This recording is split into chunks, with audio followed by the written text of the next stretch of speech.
Welcome to Podcast Essentials, working with a co-host. Today I'm joined by a co-host, again, young Mr. Rich Bowden. Are you there, Rich? Hello. I am indeed. Thank you very much for inviting me on the show, John. Pleasure. Co-hosting is an area fraught with difficulties if you're not careful. The trick is to make sure that you've actually got a working relationship with your co-host and boundaries are defined, and that you can work through, I think the word we're looking for, Rich, is artistic differences.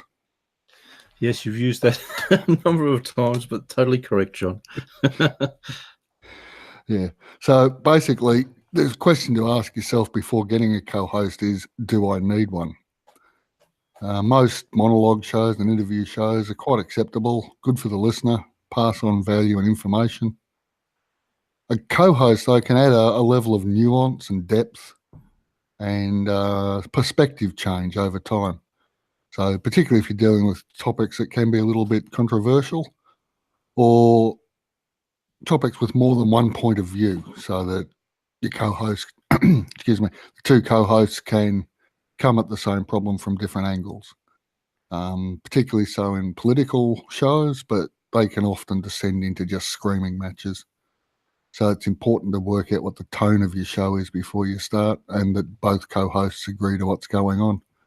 That's assuming just two co-hosts. I suppose I've heard podcasts of up to 4 and 5, which just complicates the matter a bit more technically. But the same rules, I think, apply. You've got to be able to show respect for each other on and off screen, or on or off audio, and realise that it's a show, and that, however, should it come to a point where there are irreconcilable differences, that there's an exit strategy for either partner. Any thoughts on that, Rich? Yeah, there's a number of different roles within a podcast, and I think it's essential that you set that out before you go into any sort of arrangement. One person might be doing the editing, the other person might be doing the producing, another person, one of two, I'm just using this as an example, might be doing the interviews. It's a matter of working out the time, I think, and saying this is fair and that's fair, although they may be completely different roles within the organisation. I think, too, is that you do need to at least understand your co-host, know where they're coming from, because it's no good going into a co-host relationship with someone and then finding out that your aims or your goals or ideas or whatever are totally different. And that can happen. You can start off thinking, oh, yeah, I understand what this person's talking about. But there are other factors that I think you need to know. So what I'm saying is do the research. And I've always thought that it's best that you know the person very well, as we do, John. Yeah, we're well up over the decade. And the fact is we know each other's political standpoints and we know where people are coming from, and it's not something to destroy a friendship over. No. But if you're going to advertise for a co-host, I'm on a waiting list for one up in Dublin that will come up eventually. But if you're going to advertise for a co-host, you really need to interview them, get a feel for what they're on about, and understand them. Maybe check out their Facebook page if they're old enough to have a Facebook page, or their Insta if they're youngers, or WhatsApp, or whatever the kids are using these days. Although I was looking through a job board the other day for podcasting positions, and this fellow was looking for a co-host. I can't remember exactly the words. I didn't screenshot it at the time, but basically he was saying, I need someone to interrupt me and scream at me. My current co-host listens, thinks carefully, and then responds thoughtfully, which is what I'd be looking for in a co-host myself, but rather than a screamer. But it, again, depends on the tone of the show you're trying to put out. Exactly. I'm not one of these rah-rah people. I couldn't do it anyway, so I'm not much into the flim-flam. But there are people that do that, and it's whom they are, so that's fair enough. And maybe someone like that to bounce off me might be an idea one day, but at the moment, I'm happy with the way things are going. And we've got a new one coming out, I believe, Rich, in the near future.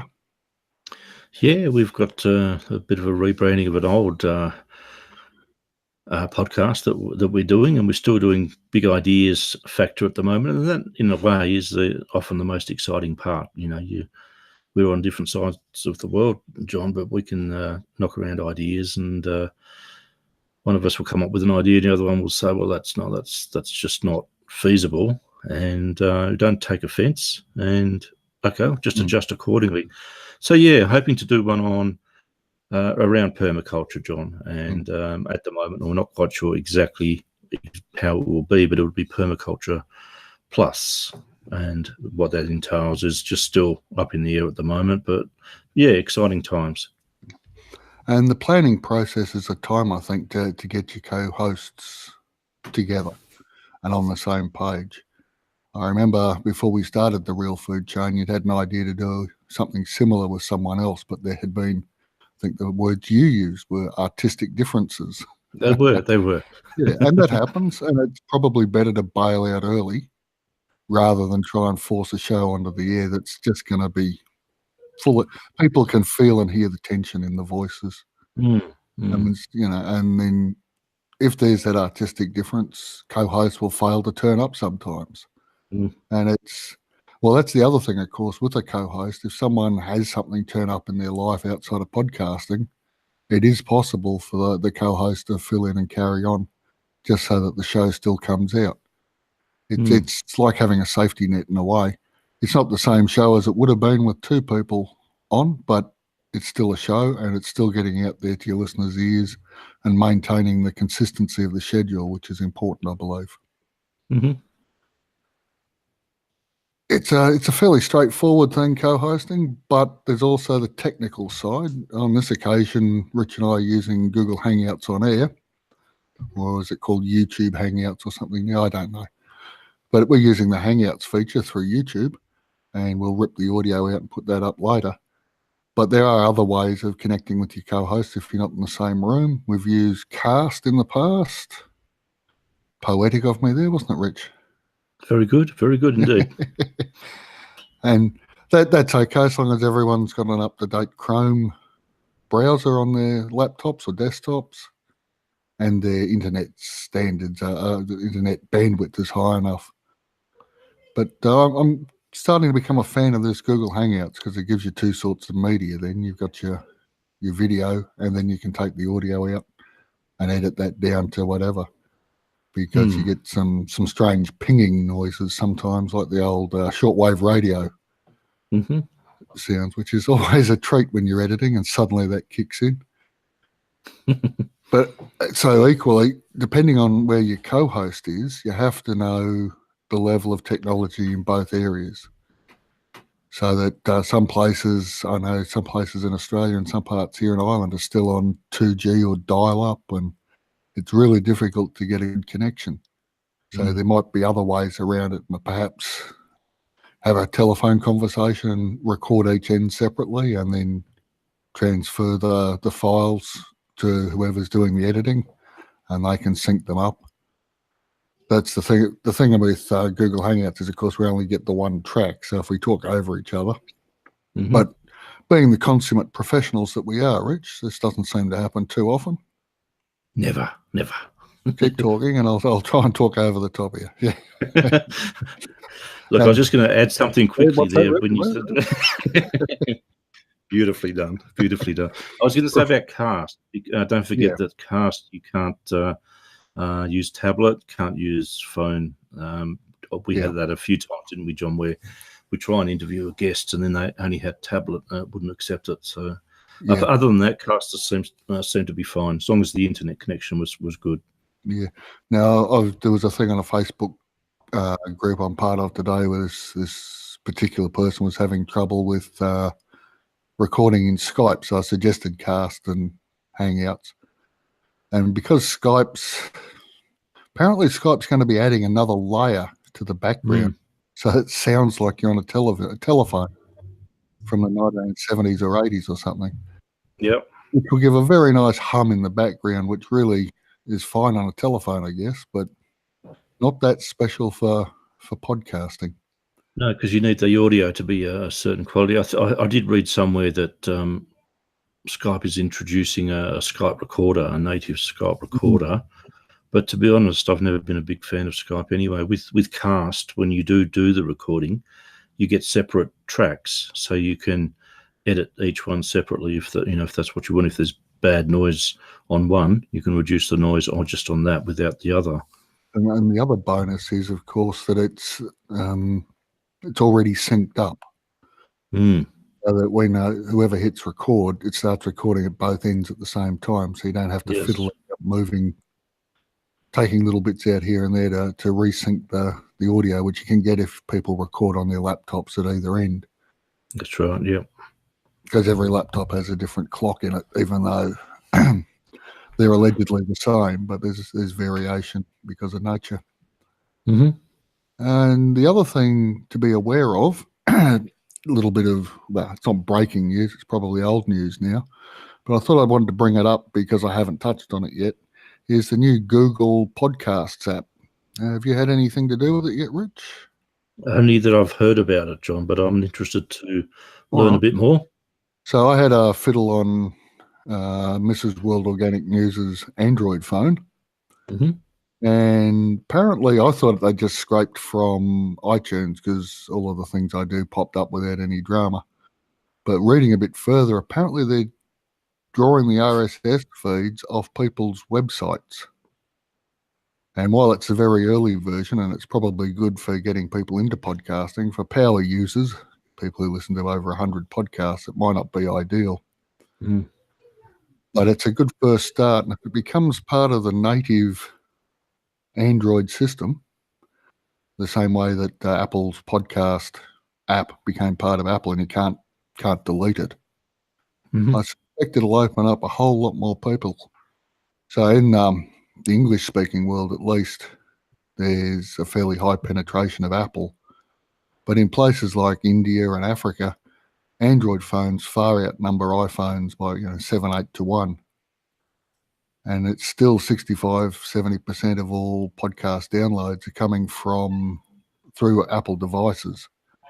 So there's a huge market out there of people that haven't or can't listen to us because they don't have the intuitive access to it. And apparently, because it was designed by Google, it's big on search, this app. So it's much easier to find topics, find podcasts, find producers. Apple's got that Apple eccentricity about it, but I search by topic rather than by individual podcast unless I've heard someone as a guest on something else. But I think it's a good move, and it's certainly far better than the Google Play Music attempt at introducing podcasting. And I think it might even outrun the Spotify attempts to get into podcasting, but we will see. Early days, and hopefully it's something that Google's going to continue to put money into rather than switch it off in 12 months like they have a tendency to do. Is that available at the moment in countries like Australia? It's available across the world. I remember when they first started taking podcasts on Google Play Music, you could only be in the US to submit. So this is the app's available only on Android, completely across the world. And Google, you don't have to submit your shows to Google. They go and scrape them from their web crawlers. And so it's what Google does best, I guess, is search and then start running their algorithms. So you may end up getting more shows of the same sort, but I kind of like to find something a little bit outside the box from time to time, which is always a problem with Google. But it means I have to think, so which I think is what the algorithms are trying to replace us doing. Yeah. But maybe a lot of people just like, this is what I like, and I want more of it, so it'll be perfect for them. So we'll see. It makes sense to you, Mr. B? Yes, it does. Thanks, John. Yeah, I think you're right. I mean, Google runs so much of our lives now. The next thing is to take over our thinking. It's just the next step for them, really, isn't it? But no, that's interesting. Skynet. I use an Android phone, but I use Pocket Casts for my podcatcher at the moment, which I'm quite happy with. It's a paid one, so you don't get the annoying ads. But yeah, I'll be interested in looking at in Google and just seeing how that goes. But it's, as you say, it's probably a wait and see thing. We'll wait for a year or so and see how it looks then. Well, I was listening to a program about it the other day, and apparently they've already put updates through without just to improve it. There was a couple of clicks, so maybe they're onto it. And I think people who listen to podcasts already are into the Pocket Casts and the Stitches and all that, and Podbean and that sort of thing. Mm. I think this will be really good for people that have maybe heard about them but don't know what they are, or have never heard about them. And they'll just find this app on their phone and go, I wonder what that does. Mm. Or I'll try and delete that. Oh, I can't. I wonder what it is. Yeah. I'm just wondering though, John, is it going to be a situation where this Google app takes over from everything else and we end up with that or nothing, at least as far as Android powered phones go? Well, yeah, I mean, it might everything else might go the way of Netscape and Yahoo, but who knows? It's the trouble, of course, with and I I hesitate to use the word, but monopoly situation, because they'll tell us they're not a monopoly, but they are in effect. Yeah. All right then. Well, that probably covers, probably by example more than anything else, how to work with the co-host. And our next presentation next Friday morning, I'm going to be talking about the recording space, and there'll be a what's the word I'm after? A blog post with drawings and photos and whatnot. If you want to follow along with that, that'll come out probably the day before, so that people have got a chance to think about it. Okay. And there'll be a blog post about this one probably up tomorrow. But otherwise, we might just draw this one to a close. We may or may not see you next Friday, Rich. But if you should be here, John. Yep, should be here. We'll talk about recording spaces and what we do for noise and sound and all the rest of it, so that we don't have to do quite so much in editing and post-production. All right, John, and just to thank you again for being my co-host for over a year now, and also the next best thing to get John as a co-host is to go to mrjohnmoore.com and to check out the lessons, the various things you've got there. And you can join the courses now. Is that right, John? Yeah, they're up and running. There's a tab at the top of the page, but on the first page you go to, there's little check boxes there for getting hold of some free checklists. Those that want to get themselves started. It's the sort of checklist for pre-launch, so that you got your stuff together before you even bother thinking about recording, because there's steps before that. Yeah, I know you're very big on getting a group of people to run ideas off, but when you start off doing a podcast, I think getting a co-host, if that's what you want, the way you want to go, is probably the most essential thing to come out of that, in my opinion. Fair enough. Yeah. All right then. Well, thank you for your time, Mr. B, and thanks for listening, everyone. And we shall see you all on Friday. Thank you, John.